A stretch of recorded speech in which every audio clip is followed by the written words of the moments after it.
Welcome everybody to another episode of The Trailhead. My name is Kyle. What's up, guys? My name's Caleb. And we are looking forward to this. Sorry for the long wait. We both kind of got sick. Yeah, oh dude, I was down. Honestly, in my adult life, I don't remember being more sick. I think since COVID, honestly, was the last time I was that sick. But anyways, really excited to get this going. Sorry for the wait. Yeah, so I just got back from Utah. Shout out Ian and So for watching this. It was a really good trip to go see some buddies, longtime friends, and just doing what I love the most, which is snowboarding. And it was just nice to honestly just relax and listen to the snow and the trees and be one with nature. And yeah, so it was nice. So I'm excited to get this back and going. So yeah, you want to kind of start off? Sure, yeah. I think we're kind of at a loss of what we were gonna talk about, but if we wanna maybe dive, oh god, just because somebody had already approached you about it, I think the topic of letting go and forgiving, which nobody wants to talk about that shit, but I feel like that would be a good spot to open up. Yeah, I think that would be a great spot. Yeah. Okay. Also today, full moon, big day. Full moon. Big full moon. It's in Cancer. It is the first full moon of the year. Wolf moon. Which is actually pretty funny because we were snowboarding and the full moon was peeking through the clouds, and we started howling at the moon. Nice. So that was pretty cool. Yeah. And then Soph texted me this morning that it is the wolf moon. Wolf moon. So Yeah, I was cool. in Carefree when it started peeking up over the mountain. It's huge. Yeah, and Crazy so big. For me personally, I don't know how full moons are for you, but for me personally, full moons are a big time to reset and let go and just kind of burn and write some things. I kind of want to do that right now. We didn't have the time, sadly, but I'm sure we could think of a couple things we need to let go of. I'm excited to. I'm excited to do that. And also, this full moon is the first one of the year, which means that it's a big time for release and to let go. And I think that's a great topic for tonight because I think it is really, really hard and difficult for everybody to let go and For release. Sure. So how are some ways that you let go or release, or what are some ways that you can share with other people listening to? Yeah, definitely.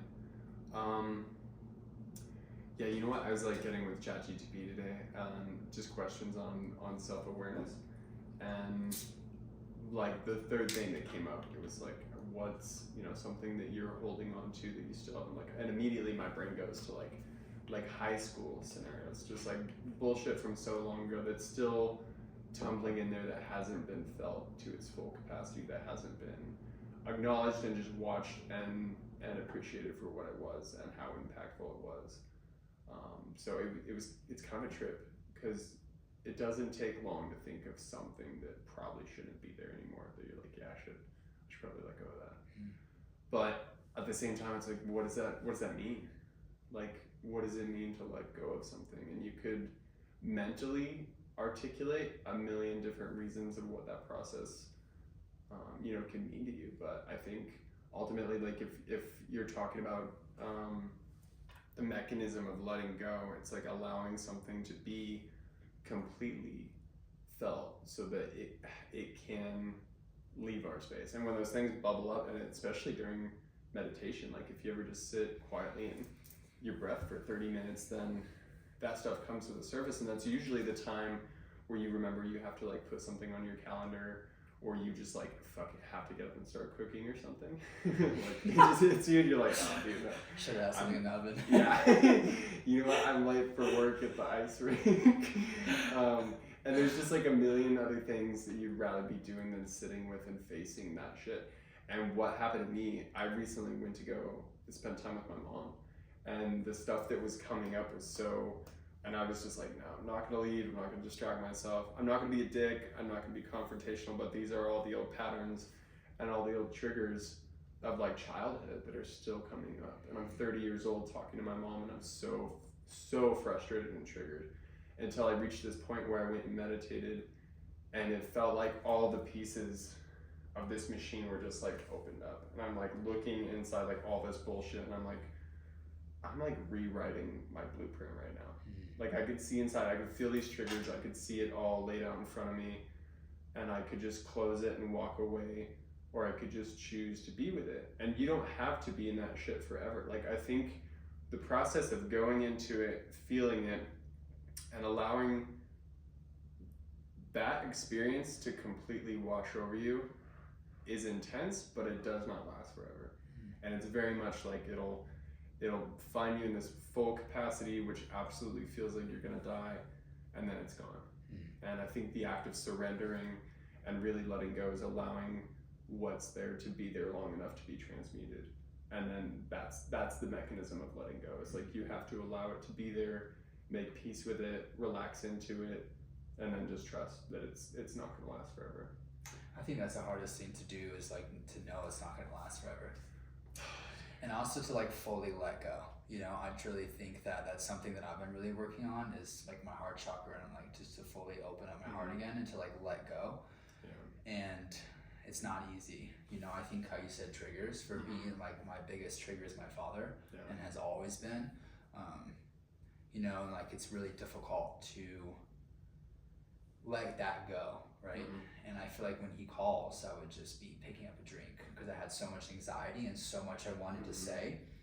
I remember like our last phone call was just, it was so, I felt like I was the father in the relationship and my dad was the kid. And I even told him that, and he even said, he was like, "You're right, I feel that right now." Yeah, is that better or worse?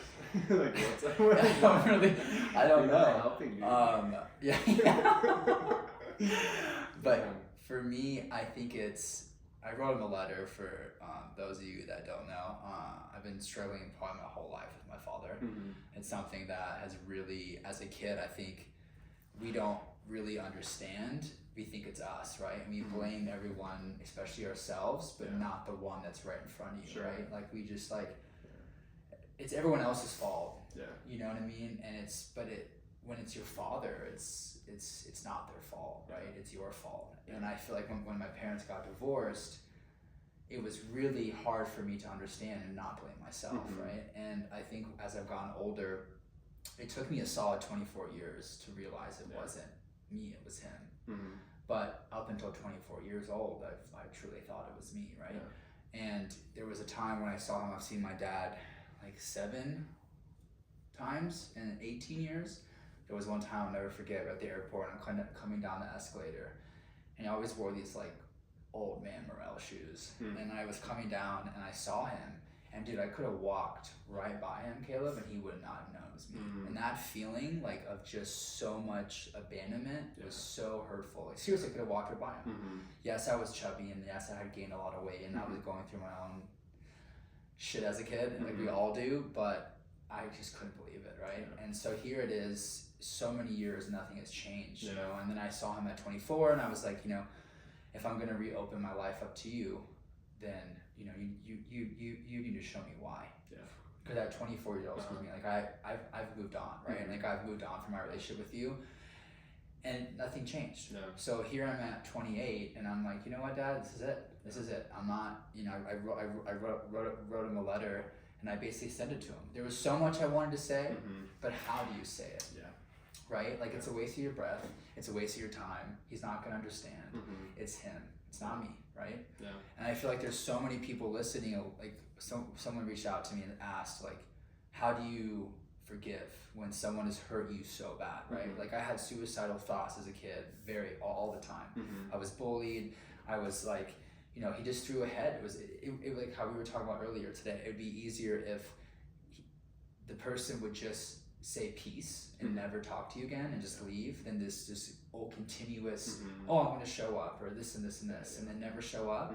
And also then it ripples into your relationships as it's in today's world, you know what I mean? Like, because there's triggers obviously from it. But for me, truly to let go from my father, I mean, I'm still like struggling with it. I was talking to you today in the car coming back for dinner and saying something that I really want to let go of in 2025 is my father, right? Like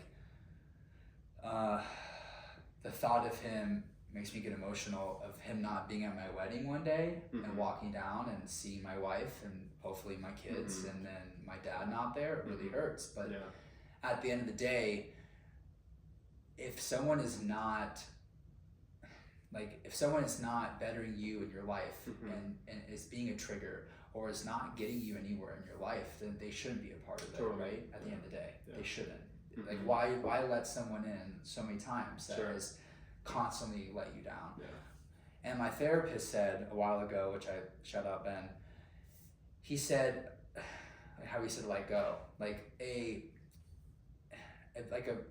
like a situation in your life is in a lesson is taught as a lesson, correct? Mhm. We can keep it with us and we can say, oh, I wish I didn't do this, or I wish I didn't do that, and I have guilt for this, or I have guilt for that. Mhm. But at the end of the day, guilt is a lesson, right? It's what did it teach me? And don't Sure. hold on to it. You need to let go because Yeah. it doesn't do you any favor, right?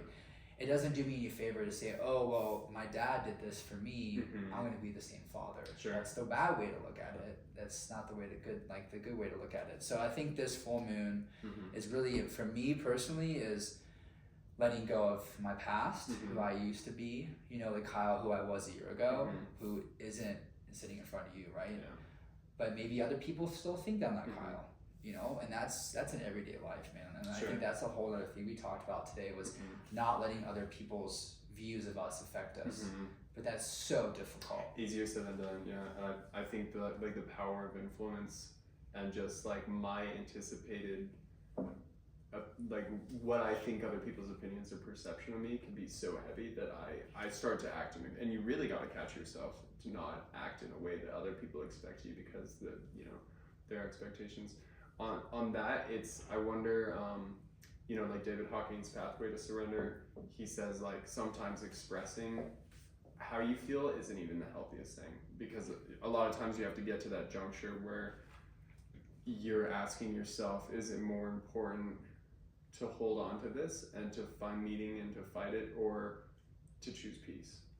And I'm curious what your thoughts are on that, because if we have to let go, if we have We to were let just go, talking about this the whole dinner. yeah, it's a big topic.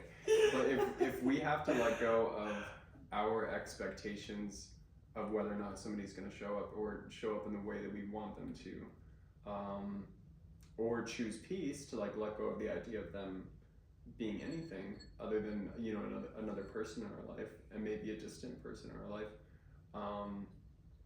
then how do you do that? Because it's like really when you mourn the loss of like what somebody could have been, or how you always wish they could have showed up, or that they cared as much as you did, and you really let go of them, the idea of them playing that role like in your life, then it's like you open up all this other room in your life for the approximation of that person to show up. And when I like really let go of this idea of like wanting my family or my parents to show up in this way, or a lover to show up and meet some of these needs, and you become self-aware enough that you could just take care of yourself, and you become autonomous in that way, then it's like those people start showing up everywhere, like everywhere.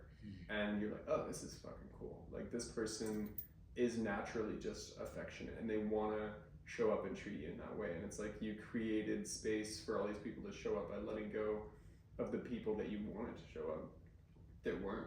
So it's like, what's your thoughts on expressing it, and maybe like an area where when you let go, something better finds you?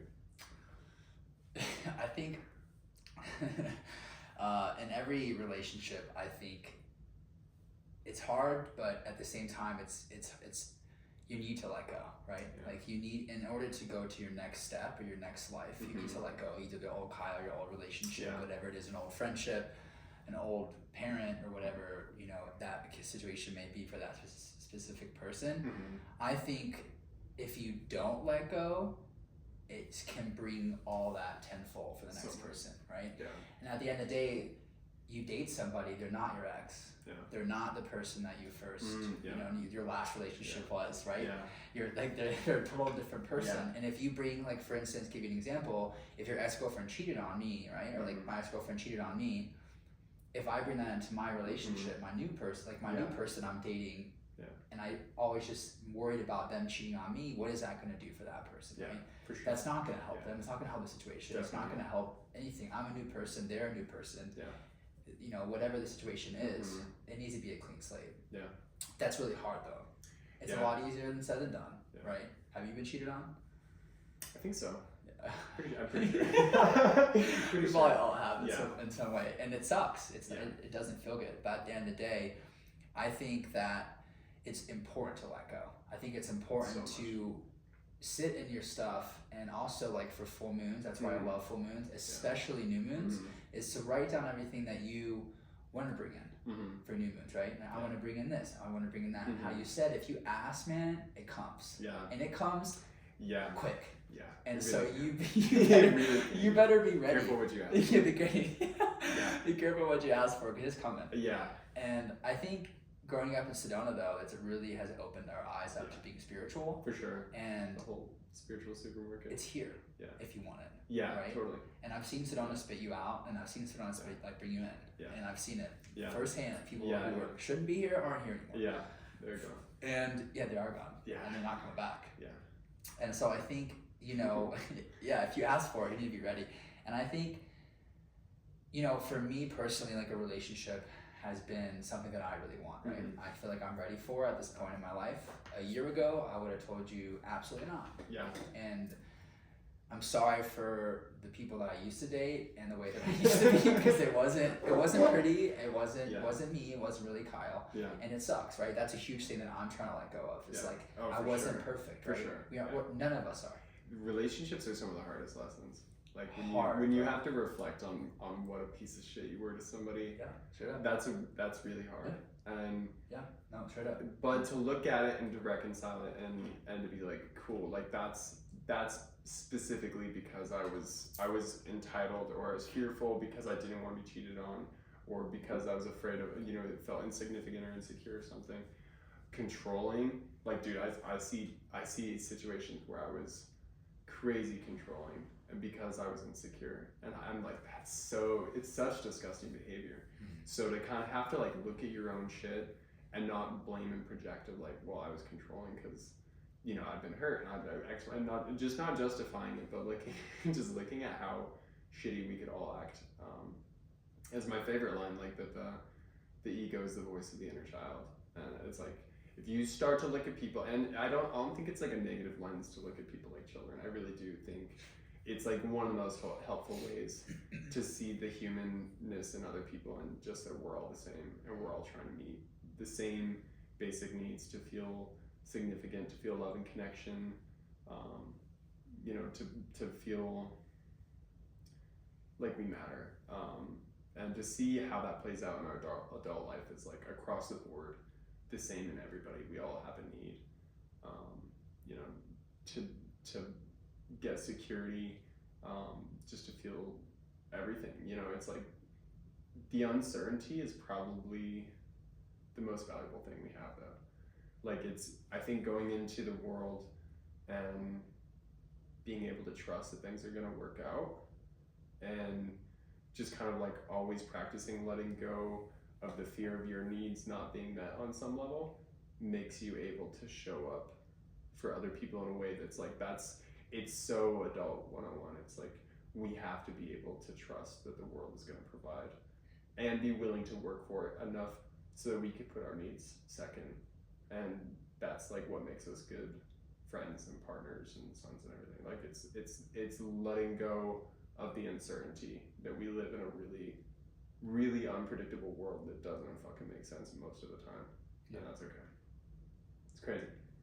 Yeah, I think that's something that for me, in my lesson learning, is when you drink and you're like not on your healing path, it's all about the me, right? Oh, for like, sure. I think when you're drunk and you're drinking and whatever it is, the whole situation, it's all about the me. And how you said right now, for like being in a relationship, it is so important to kind of put sometimes you second in certain things, and listen to the other person and see what they want to do, what makes them happy, because it's not all about you, right? And I feel like my old patterns was about me.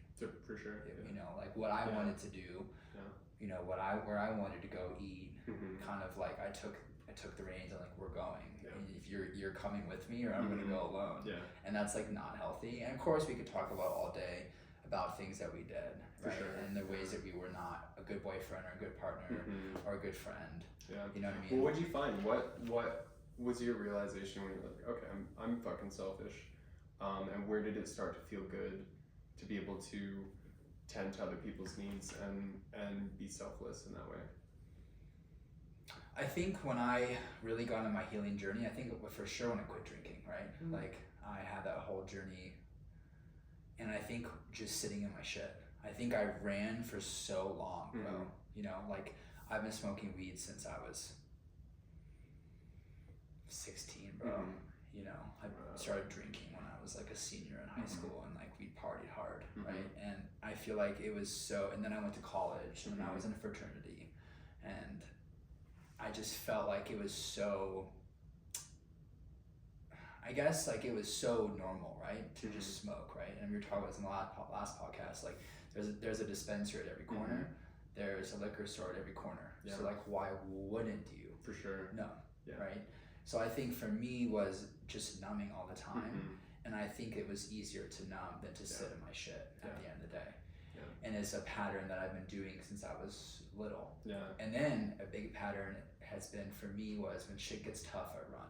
Yeah. And so now that's not an option. Running is not an option. Yeah. It's option Z, and it's not ever gonna get there. Yeah. And so I think for me was sitting in my stuff and realizing, right?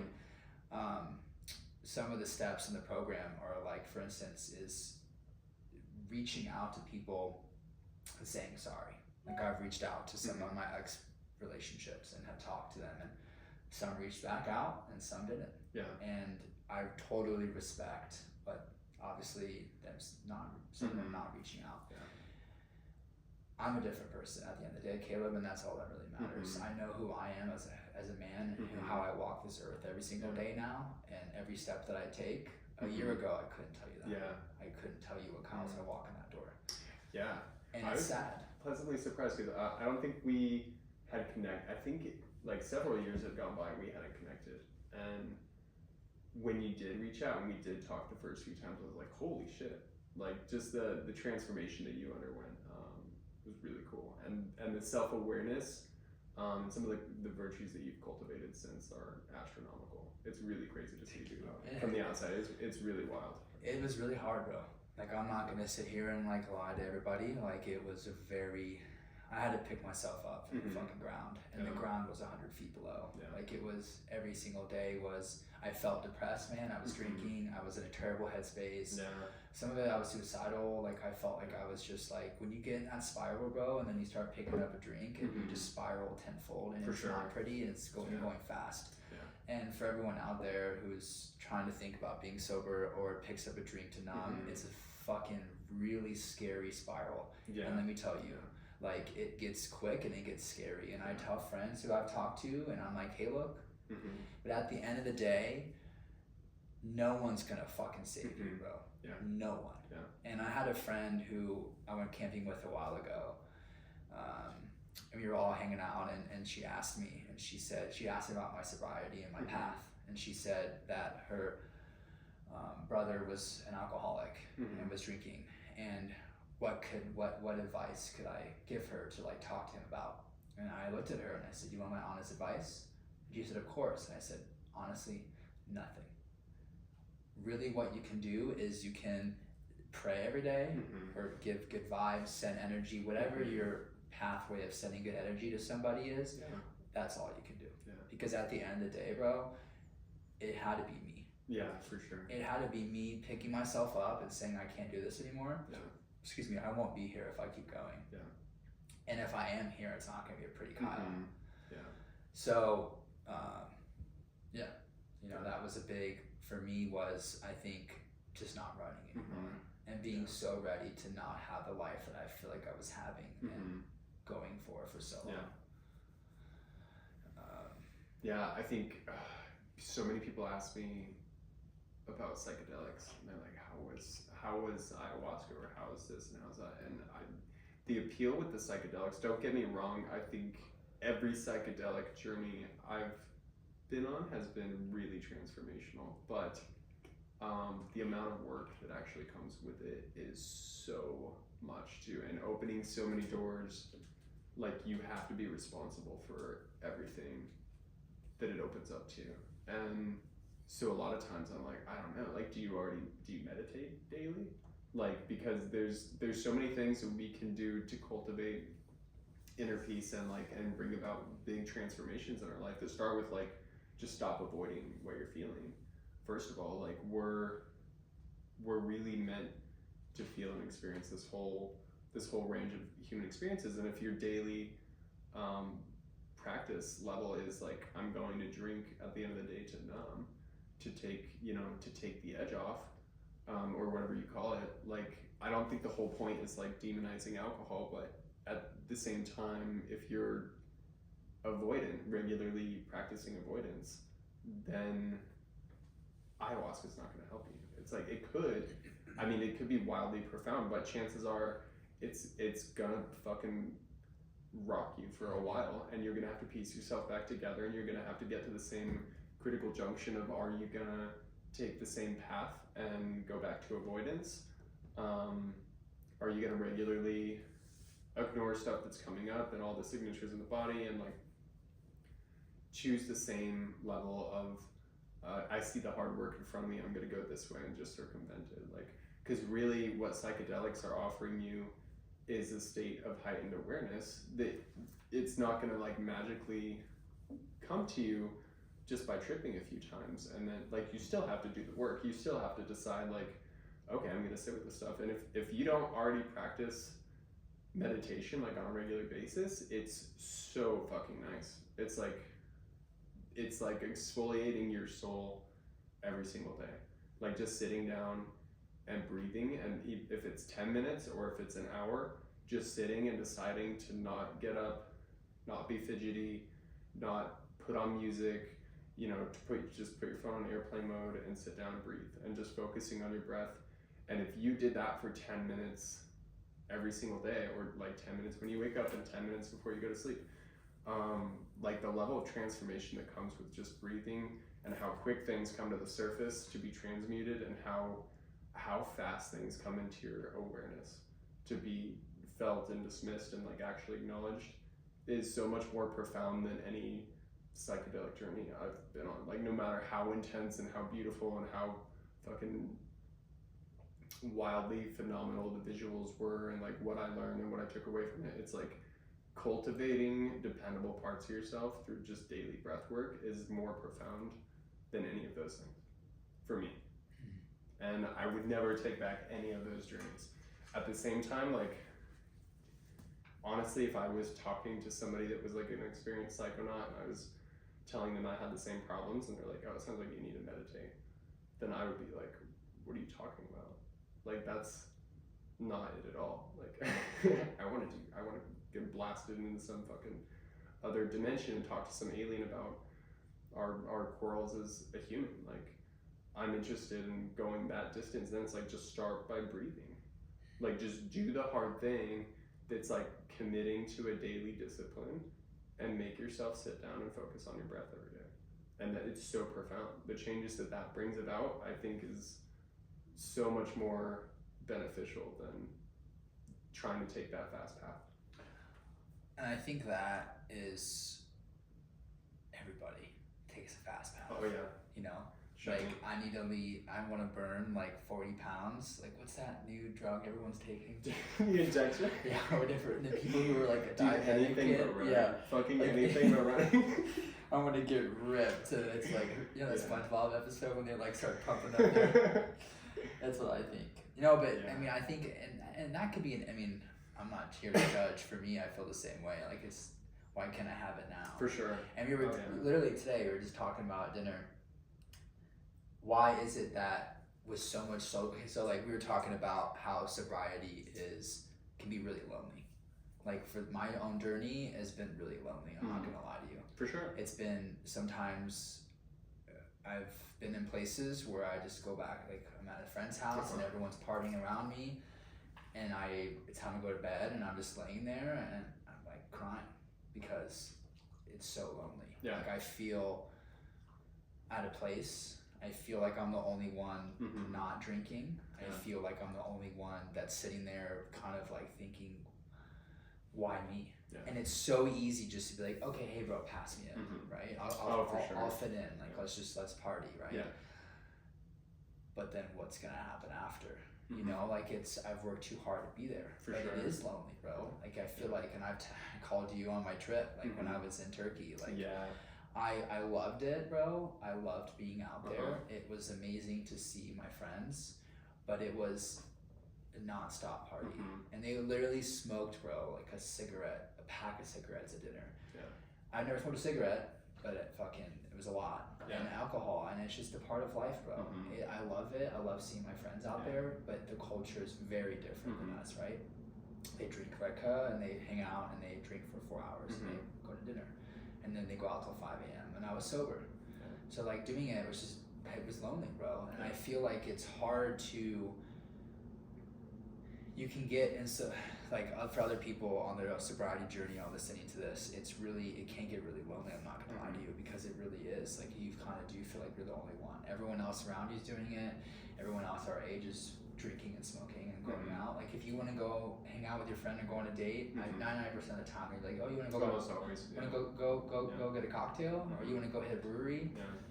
But then if you don't drink, it's kind of like, and it's so interesting. I saw this thing and said, excuse me, that alcohol is the only drug where you have to explain why you're not doing it. Yeah. And I saw that and I was like, holy shit. Yeah. So true. If I'm sitting there smoking crack, you're gonna be like, why are you smoking crack?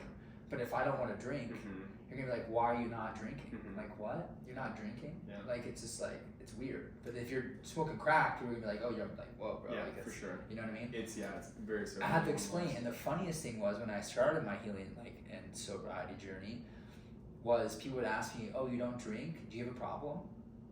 Yeah. I have a problem because I don't want to drink. Yeah. Right? Like, what, bro? Like, I had to explain myself why I don't drink.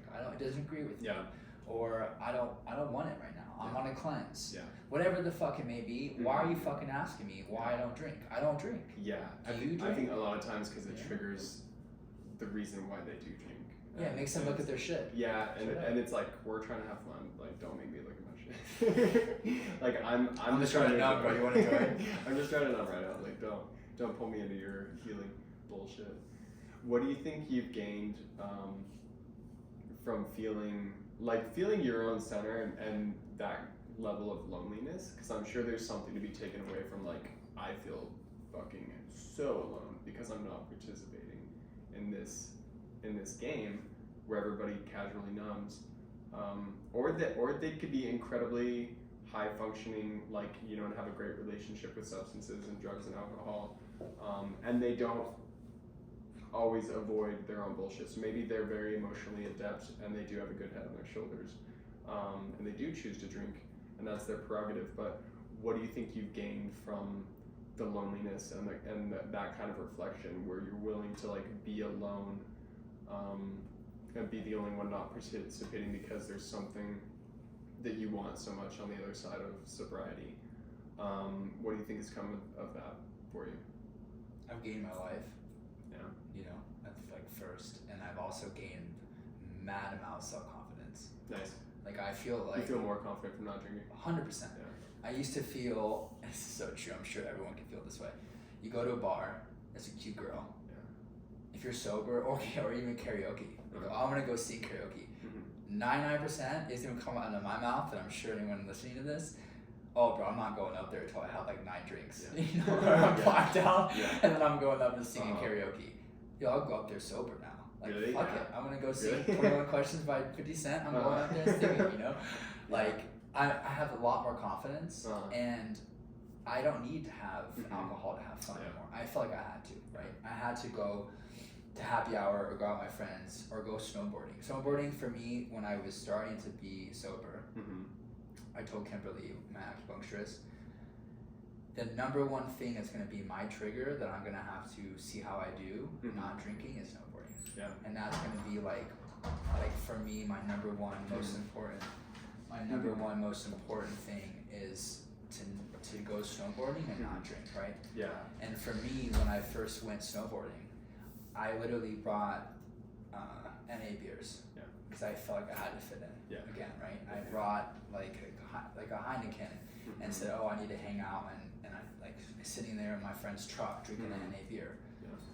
Now though, at this point in my life, I don't need anything. I don't need alcohol to have fun, right? Yeah. I go and grab a club soda and then go out to the bottom mountain and snowboard. Mm-hmm. You know what I mean? But at the beginning stages of my sobriety, yeah, I definitely I Mhm. felt like I had to have an NA beer to fit in. Yeah. Is that healthy? No. Yeah. At the end of the day, it's not. But at the end of the day, it didn't make me pick up a beer, Mhm. and I'm still, almost a year, which is crazy. Yeah. February 5th. That's so like less than 2 weeks. What's that? 2 weeks? 3 Uh-huh. weeks? 3 weeks will be a year. Wow. It's crazy, bro. Time flies. I feel really good. I feel really happy. I feel really mentally clear and like honestly ready. Mhm. But that's the biggest thing I would probably have gained for myself is my life. I've also gained myself, my Mhm. self-confidence. And I don't really ever think I ever had that, to be honest. Yeah. Like as a kid, I was really chubby and I was severely bullied, and I never found my way. I felt like I never found who Kyle was. Like I Mhm. always have, we talked about earlier in this podcast, like listening to what other people thought, bro, that was all I thought Mhm. about, right? Like who does my friends think of me? Who does my neighbor think of me? Yeah, My yeah. teachers or whatever the hell it may be. Mhm. But at this point in my life now, I might not have the body where I take my shirt off and I go jump in the creek and I'm all confident over here ripped like you. But for me, like I have confidence mentally and to be like walk into a room and know who I am. Yeah. Like I can walk into a room and be happy and be proud, and honestly, not even just like talking the talk, but I can walk it. Yeah. Like I can tell you to go do something and I'm Mhm. doing it myself, right? I'm not just saying, oh yeah, you should go meditate. For sure. But then I haven't meditated in 2 years, and I'm just telling you some bullshit that I saw on Google or Sure, Instagram. yeah. You know what I mean? Like, so I think that's the biggest thing that I've gained. Like, what are some things that you've gained on this past year?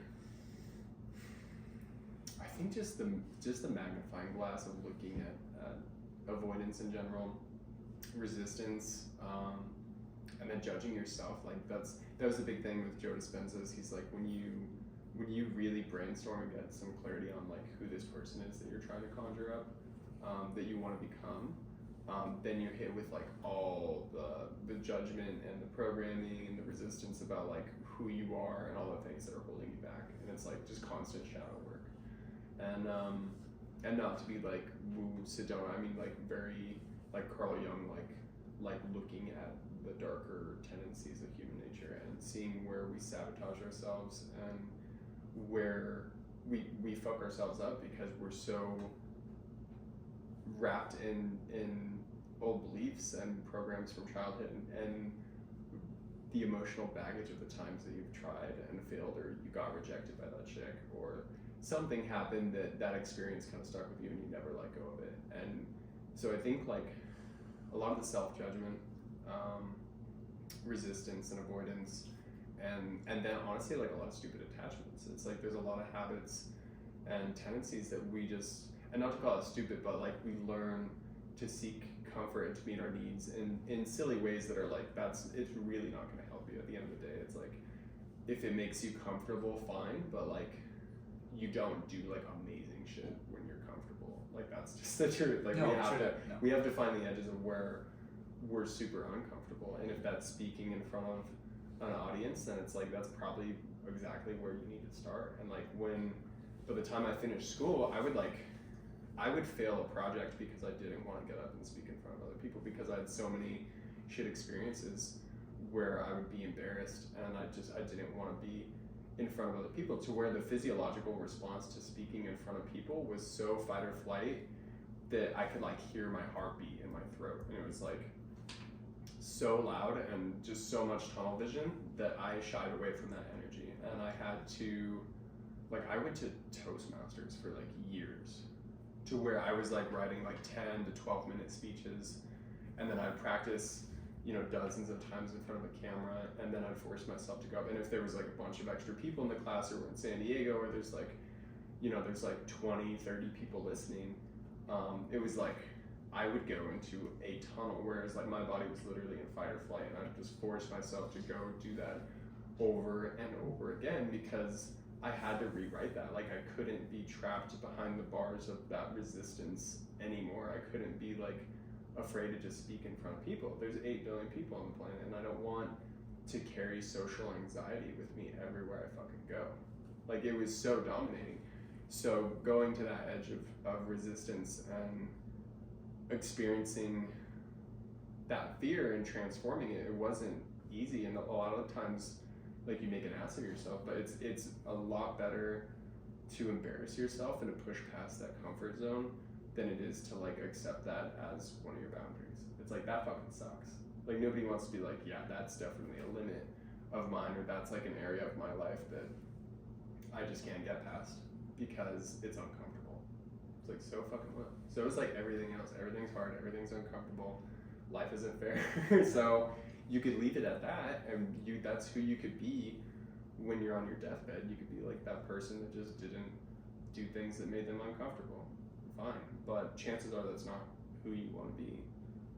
I think everyone is comfortable with being comfortable, and I think that's the big thing. That that was me. I'm not one to judge, but before I left Vail, I remember I got a job and I graduated college, and I did the career fair, and it was crazy. I went on a ski trip and I stopped in Edwards and I said, I want to live here. I said it out loud, and then 3 years later I did. But I was so scared, man. Like, I had my therapist here, I had my acupuncturist here, I had my friends here, I had my mom here, I had my job here.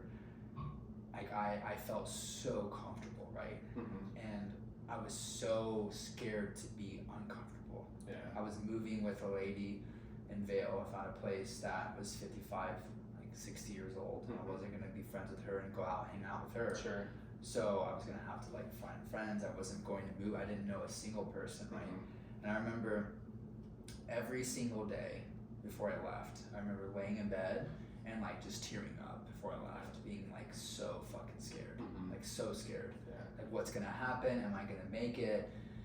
And when I remember there was this time I got off of work, it was probably like 2 months after living in Vail, right? I was finally meeting some friends, it was probably like 3 months, I guess, like meeting friends and finding my group. And I remember I sat in the car and I was with my friend Natalia, and I just started crying, like in the car. And she was like, what's wrong? And I just said, like, I'm so appreciative right now. Like, I have so much gratitude because I did it. Yeah.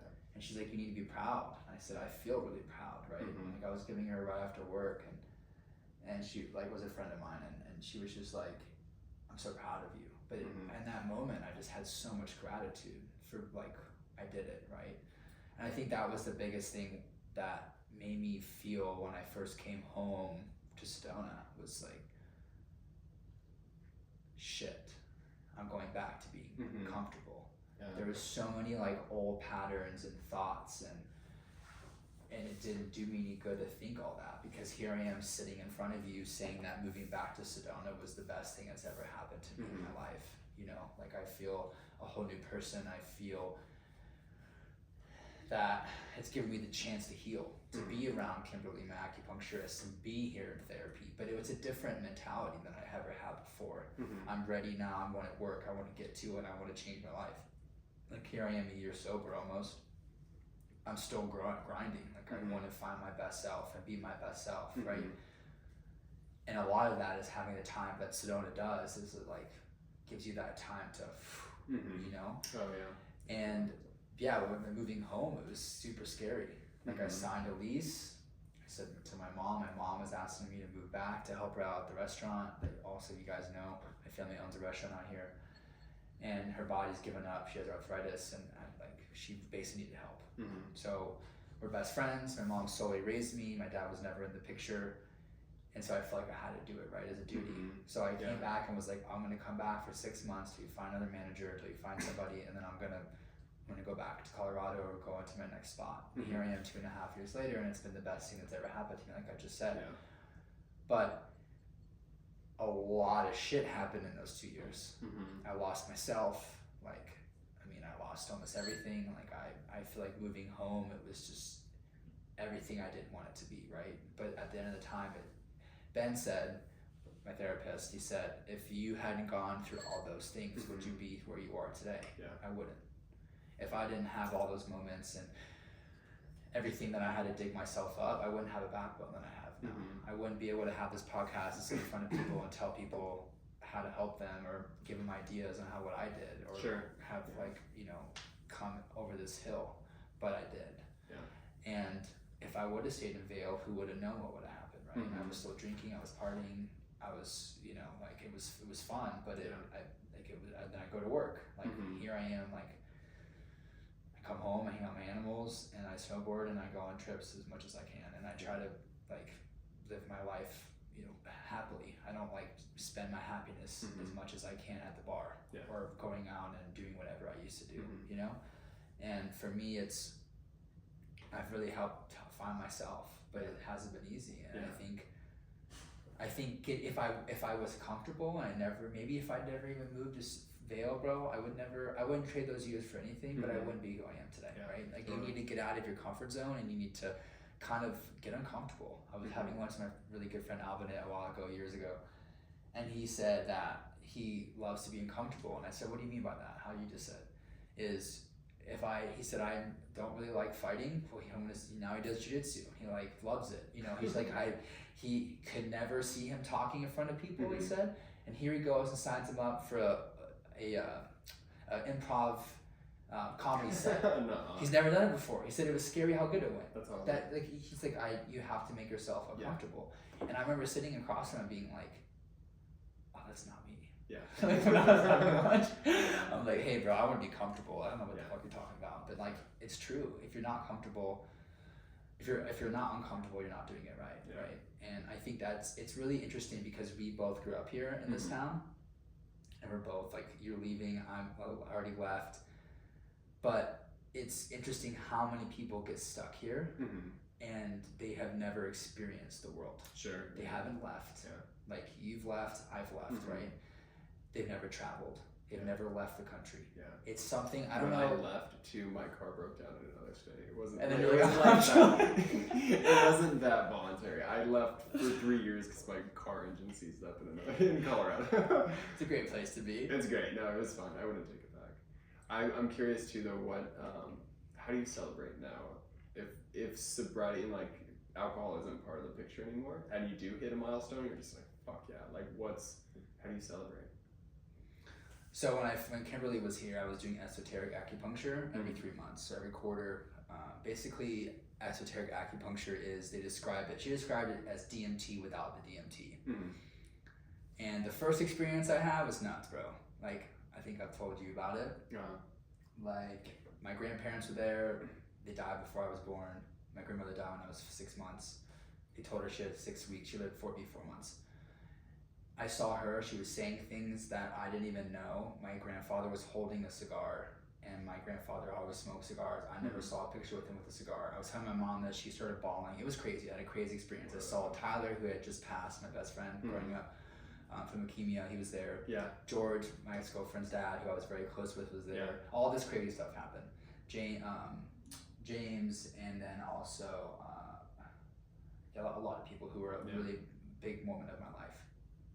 And this is like something special you do for yourself, like if you hit a milestone. so that was what I used to do, like every 30 days, or I guess every 90 days. And now she's not here anymore, but now I kind of just celebrate. I guess on the 4th, I'll be coming back from a trip. Mm-hmm. The 5th, I will probably, I don't know what I'll do, dude. Yeah. It's fun though. It's really cool. Maybe I'll go snowboarding. Yeah. I don't know what day that is. I don't know what day on the 5th is. Sure. If it's on my day off, I'll go do something that I love. Yeah. I might even go to a meeting and celebrate there. Mm-hmm. I'll probably get my year chip. Yeah. I'll go. Paul, my mentor, and that's a big thing too. Is just celebrating. Like for instance, I was in Vegas for New Year's, and it was so interesting because everyone is just like, they gave me a free drink at the bar. They're like, here, have you like 25. I just gave it to like our friends. But it was so interesting to me to be not drinking in that situation, because obviously in Sedona, I don't have to drink, right? I'm not really around it. I don't really go to the Moonies, I don't go to the bars. I kind of hang out. Yeah. I go to work. I'll go out with my friends. I'll go snowboarding, whatever, right? But in like, in Las Vegas, it's all about drinking. Oh my god. And the drinks are like $50 a drink, bro, which is that's not like I can go on trips and like have a life. I feel like because I honestly, bro, want to like look up how much I have saved over this year of not drinking. Yeah. Dude, it's gotta be a chunk. A lot, I'm a sure. chunk. I'm But sure. I guess for my birthday in my 8 months, I told myself in the very beginning of my sobriety that I would take myself on a trip for my birthday to Europe. Yeah. I told in the last podcast if I quit Yeah. drinking. And I did it. It was 8 months. Yeah. I saved up all that money that I didn't drink and I sent myself to Europe. Nice. So now, this year, with a year, I don't know what I'm gonna do, bro. Yeah. I'm gonna just, I guess, celebrate. I don't know. To be determined. I'll let you know on the next podcast. Yeah. Okay. Or like, I guess a couple of next ones, and I'll tell you about it. But you know, man, there's just so much to be grateful for and to be thankful for in this life, right? Yeah. And I feel like when we are in such a low spot, there's so much to not be thankful Dude, for. it's so easy to be chronically pessimistic. So easy. Yeah. And it's sad. Yeah. It's sad to see. It's crazy. It Yeah. like depression takes over the mind, thoughts take over the mind. You are what you think. And it's really sad to see friends or old friends or family members or whoever it may be that are just in this space, bro, and they cannot get out of it, right? And it, at the end of the day, we have so much more control over our brain than we think. So much. I used to think how you said, if you like say your mantras, like you always tell me to do. By the way, when I was in Vegas, I was sick as shit, and I'm sitting there on my bed. My body is strong. I can do anything I could get over. Like I was saying it 1,000 times. Yeah, like I was like so sick, bro. Like I, like even on the way home too. Yeah. So for me, is your mind is so powerful, and you know, like I feel like it's so easy to get wrapped up in there and to get wrapped up in this depression and this way of thinking, but it's really at the end of the day, bro, it's our job to pick it up and say no more. Yeah. Like no more to think this, bro. Yeah. No more. I'm not thinking this fucking way anymore. Yeah. I'm not gonna pick up the beer and drink anymore. Yeah. Like I'm not gonna think this way. I'm not gonna keep going like this. Totally. And at the end of the day, it's on us. Yeah. No one's gonna come save you. At the end of the day, no one is. Yeah. And you know, there's family members who can help you, and there's people who can give you advice and listen. And I think I said this last podcast, but Albinet could call him. I could call him when I was going through my shit. And finally, God love him, said, dude, I'm not gonna fucking, I love you, bro, but I'm not gonna be the person that just continually you call and is just to vent to. I'm not. I love you, but I'm not gonna enable you. Stop calling me, call me about something fucking else. And I remember getting off the phone, I was fucking frustrated. I'm like, really, bro? I'm like, you're a friend? That is the best friend. That will sit there and tell you, bro, you're fucking up. Andreas, my old roommate, Andreas Gamal, shout out, you listen to this, sat me down and was like, yo, what the fuck are you doing? What are you doing? And I used to live with them. That's why you need friends, bro. They're not gonna enable you. A true friend doesn't enable you. Straight up. That's a real man, bro. That's a real man. It sucks to call somebody on their shit. It sucks. Like, dude, why are you doing this? Especially if it's your friend. What are you doing? Yeah. Especially if it's your friend. Yeah, and you don't want to hurt people. But at the end of the day, it's like, if you don't have a standard that you would hold the people that you love closest to you too, then it's like you're both kind of fucked. Yeah. So it's like really, it's a blessing when somebody can call bullshit and has the balls to tell you, like, what are you doing? And who you surround yourself with is so important. It's insane. My buddy Graham said that in college. He said, like, who your roommate is, because he was 2 years older than me. He said, if you know, who you roommate with in college is so important. And I remember, nah, dude, like, kind of like whatever. So important, bro. Yeah. Who you live with is, if you don't create a safe space and who you surround yourself with, your friends, like, I don't know if you feel the same way, but ever since I like been on this healing journey and like getting sober, is I have, like, for instance, it's so, I can feel people's energies, right? I walk into a room, I don't want to be here. I could be at a concert, I could be at a venue, I could be at a coffee shop, could be anywhere. If I don't like the energy, I'm gonna get up and leave. For sure. And I'm not gonna talk to you anymore. But I used to be like, oh yeah, like whatever. For sure, just go. Have a whole conversation with you and not have any boundaries. And be like, okay, well, I'll have a 30-minute conversation with you, and then you leave and you're like, what the fuck was that?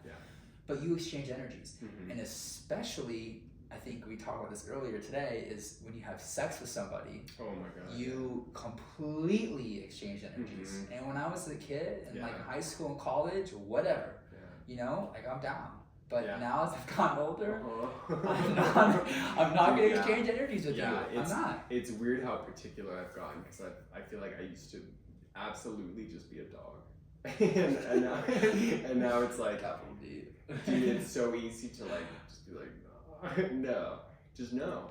Like really, it takes like a really grounded, balanced human being, for you to want to open yourself up in a way that's like, okay, let's share fucking everything. Like let's really fuck around and just everything. Let's just share it. It's like no, like why would you? It's horrible. It sucks, and it's almost like it's like the ultimate psychedelic experience because you're really opening yourself up to another person's shit, and it could be a lot of fun, or it could just be a lot of bullshit. So I don't know. I feel the same way. I've gotten super particular, and it's in a way it's kind of boring. You're like ah fuck, because it just weans out 95% of your options. It feels like, but then it does make it more exciting when you have somebody that you share a lot in common with, and you are physically and emotionally attracted to them. Then I feel like the chemistry is so much more worth it. That it's like always the better option, just by what a strong fuck yes you get at the end of that over like yeah, you know. So much more rewarding. And I Yeah. feel like society though tells us men that if we don't if we don't finish it, like oh, if you meet a girl and like you don't have sex with her unless like she wants to, and you don't finish it or finish the job or whatever the fuck they want to call it, Sure. that you're a pussy and you're Yeah. not like you basically you're not a real man. I Definitely, think it's yeah. the complete opposite as I've gotten older. Like if you come on to It me, is kind of yeah. if it you is come kinda on the to opposite. me too straight and strong, bro, Yeah. I'm backing out. I'm gonna Yeah. leave. I'm like, I don't like people who are easy. Yeah. I'm like, you know, you at least buy me coffee first. You know what I mean? No, Yeah, for sure. no, but like, I want to have conversation. I want Yeah. real, and I want real shit. For sure. At the end of the day, I'm Real- not there real for the, connection, yeah. like you said, the low hanging fruit. The low hanging The low hanging fruit, yeah. bro. I don't want that Yeah. shit. I don't want it. Yeah. And it's so much. It's so easy, bro. It's right there. It's Uh-huh. right. The low hanging fruit is like right there. You know, and I don't want it. Yeah. No, that you shouldn't. And it could be Yeah. anything. It could be. For sure. Yeah. Could It's be definitely not anything. just women. Yeah. It could be It's- anything. yeah. Any opportunities. Yeah. Okay. So, ideally, if you're living your best life and you're sober and you kind of have a vision for the future and kind of this person that you're becoming, and you know your strengths and your weaknesses, and you're in self-reflection a lot. What's ideally like on a regular basis your perfect day? My perfect day. Perfect day, yeah. Could be any day. Yeah. Just like what does a perfect day look like in summary? My perfect day would be a total self day. Like acupuncture, Mm. go get a massage, and do some qigong. Nice. Okay. That you would have asked me years ago. It'd be like, have a day off, Sure. gonna go get up, go to the creek or whatever, Uh-huh. have some beers, go cliff Mhm. jumping, sit up the hammock, grab Mhm. a joint, whatever. Mm-hmm. No, my perfect day is setting aside money and on a regular basis you get acupuncture. Yeah. Like I'd rather spend my money on my better health now and my mental health than to go spend money on drinking. Yeah. If I can get a massage, 2 massages a month, Okay. count me in, bro. Yeah, yeah. If I could get one a week, I wish I could. It's bro. it's a lot of self care. It's self-care. Yeah. Because at Just the end of the taking day, care of yourself. you have to, bro. Yeah. Like I just went when I was in Utah to this like place and it was called Glow SLC. If you're ever in Salt Lake City, you gotta go. Hmm. It's got a steam room, sauna, cold plunge, yeah. which is insane. Yeah. Like I used to do cold plunges. If you haven't done them in a while, bro, your body is not Oh used my to it. gosh. Yeah, cold plunge and a hot tub, right? So doing this whole cycle, and I love the sauna. Mhm. I wish I could have one here. Honestly, I am a sauna hoe, bro. I'm a hoe for the sauna. Mm. I love it. Yeah. And it is something about just sitting there and like just mentally you're just sweating and you're just having to say, okay, 5 more minutes, you can keep pushing yourself. But the sauna for me is something relaxing. Mhm. That'd be honestly, bro, acupuncture, go get your ass a sauna, Mhm. and then a massage, Nice. and then some qigong in the morning, and a little bit of gratitude journal, Mhm. and then finish by watching the full moon. Yeah. That'd be a perfect day for me. Yeah. How That's about fun. Yeah, dude. Side note, I went to my mom's spot. I've been hanging out with my mom, and she goes to this. Love that. She does cryo, red light therapy, and sauna. And I'd never been in this place. I did the red light, and then sat in the sauna. I was just getting over being sick, so 30 minutes in 160 degrees. It was like perfect. I drank a lot of water, and then I went to cryo, and I've never done cryo. I didn't know it's like minus like 160 degrees, and you're in like a freezer basically. It's just blasting you with cold air, just like frosted. Is that the machine you wear? No, it's like you step inside. Yeah, I guess that's a version of. Oh, it's your head's up. Oh, you go inside basically like a freezer, and it just like cold air, and you're essentially like on a peak in Mount Everest, just freezing. And I went from the sauna, and I dried off mostly, but I was still pretty wet, so I like looked down, my chest hair, everything's frozen, my mustache is frozen, my hair is ice, and I'm just like, whoa, like this is crazy cold. This is insanely cold. And time's almost up. I'm looking at the timer in the reflection, and the spa attendant is standing in front of me, and she cancels it, and she opens the door. She's like, dude, how long were you in there? And I was like 3 minutes and almost 30 seconds. Why'd you stop? She's like, you can't be in here without supervision. I was like, what do you mean? She's like, dude, there's gloves. You gotta put on these slippers. We have a mask for you. Like, you could get frostbite, and you're supposed to always be supervised. And I had no idea. I was like, all right, I'm just gonna go from this side. She was like devastated. She was like explaining. I was like, I'm fine. Honestly, I cold plunge a lot, so I'm fine. I don't think I have frostbite or anything. She was fucking shocked, bro. She looked like she just discovered like a caveman in the ice, and she was standing in front of me. So shocked, bro. Sir, you're not allowed back in Dude, the spot. yeah, right? she's like, what the fuck? No, she didn't. She wasn't like mad. She was just like, honestly, she probably didn't want to get sued, but she looked fucking horrified. It was so funny. But yeah, side note. I think yeah, definitely a cold plunge and some heat therapy is ideal. My daily practice is literally just half an hour meditation, reading, and hitting the gym. Do you do meditation like every morning? Like, is it in the Pretty morning? much, afternoon? yeah. Usually every morning for like 15 minutes. That's kind of what I'm not honestly, I'm not like really a morning person. So I think when the alarm goes off at like 6 or 6:30, my initial reaction is just to like go back to sleep.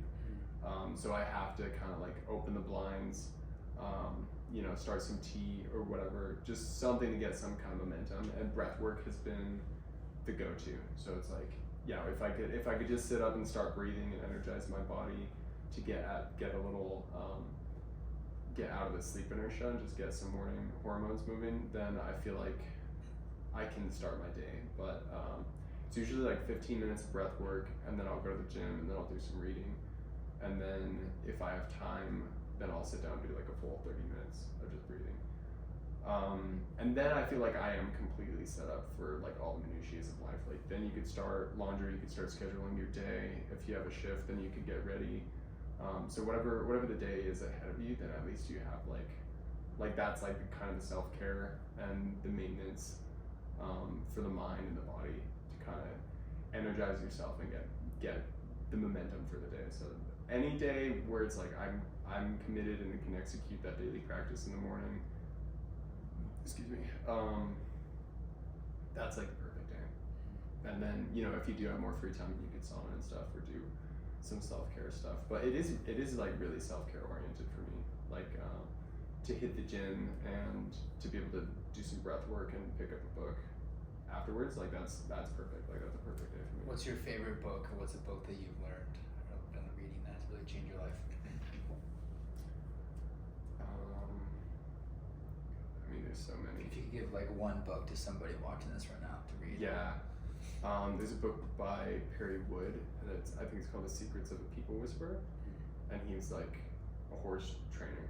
So he initially was like working with horses, and his whole thing was like horses are really emotionally adept beings, and if you're if there's like some dissonance that you're carrying or like some ill intent or something, like you can get really hurt working with like this 2,000-pound animal. Like you could really hurt yourself if you don't come correct, like, and balanced and focused, and like have a really clear energy with working with horses. And the whole point, the theme throughout the book is like, so are people. Like we're really, even if we're not consciously aware of it, we definitely can feel when somebody is off.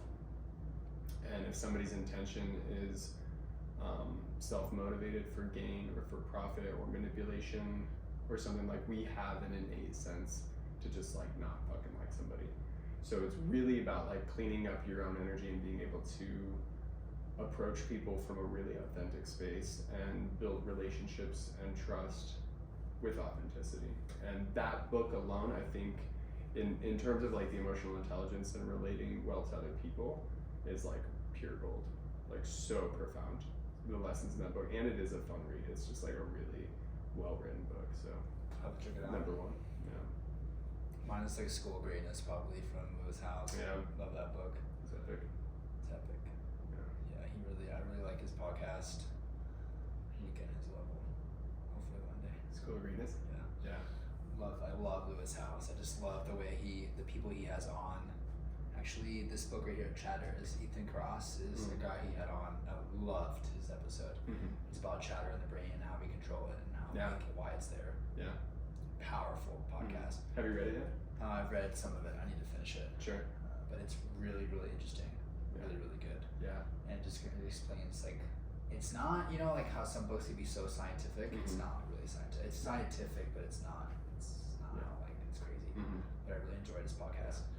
He has like tons of really good people on. The Kobe Bryant episode's really good too. Oh, badass. That man was, Yeah. mom mentality was really honestly a gift. But Cool. well, everybody, Yeah. it's been a great episode. I think. Already at an hour. Yeah, I think it's been. I don't even know. about Easy, like bro. an Yeah, I hour. think we started right at So just excited to have this podcast. I think it's gonna be really, really powerful. I'm just getting started. I'm kind of warming up. This is all kind of new to me. This technology is like you're sitting here for 15 minutes trying to figure this out. It's a lot. That the editing is a lot, but I'm really excited to do it. I think it's gonna be worth it at the end of the day. I'm learning a lot just from having Caleb here. I love this guy. This man's Likewise, bro. such an amazing man, bro. I love you so much. And yeah, for everybody to know, he moved down to Phoenix. Really proud of him. He's going to be moving to. You want to tell the people what you're going to be Sure. doing? Yeah. I'll be doing some more wildland firefighting in Idaho. Not going to help out in California. Though I wish everybody well. That really sucks what's going on there.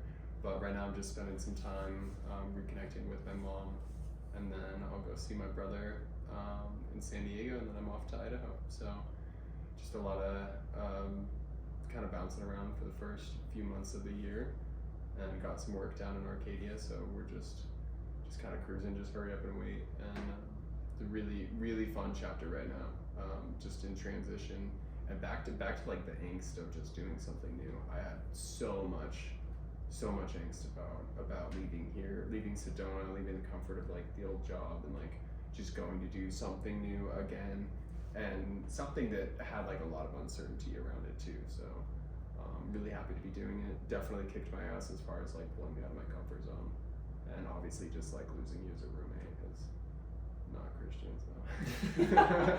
Yeah, we had a blast, man. Honestly, this is our conversations. I feel like every day. Yeah. Like it Oh was yeah, every day. such an amazing time to like live with you, bro. I love you so much, Yeah, and likewise, man. truly like you've helped me grow so much. You've helped me keep on this path, stay on this path. Like someone I can trust and talk to, and wake up, in the morning and see you out in the kitchen and just have a deep conversation, or Yeah. cry if I need to cry to you, and just ask you for advice and have a good friend like that. And I hope you all out there find a friend that you can like talk to about For anything. sure. You need to find that person, sure. because it really is it's important to have someone you can always just talk to about it on. So love you guys, much love everyone, happy new year, and we will all talk to you guys soon. Thanks for listening, guys. Have a great night, appreciate you all. Cheers.